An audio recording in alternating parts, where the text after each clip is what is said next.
আমি তার সাথে ঘুরতে যাব, আমি তার সাথে ঘুরতে যেতাম। আমি রান্না করব, আমি রান্না করতাম। আমি খাবো, আমি খেতাম। এই যে খাবো এবং খেতাম, যাব এবং যেতাম, এই দুইটা আমরা ইংলিশে কিভাবে বলতে পারি? আমি তার সাথে যাব, I will go with him. আমি তার সাথে যেতাম, I would go with him.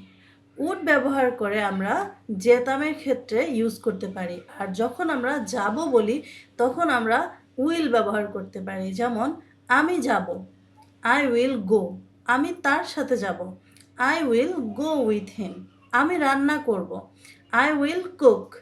আমি রান্না করতাম, আই উড কুক। এইভাবে করে আমরা প্রত্যেকটা সেন্টেন্স বানাতে পারি যেটা আমাদের কনফিউজড থাকবে। যেমন আমি যেতাম, আমি যাব, এই দুইটার মধ্যে যাব হলে আই উইল হবে, যেতাম হলে আই উড হবে। Don't forget to subscribe my channel.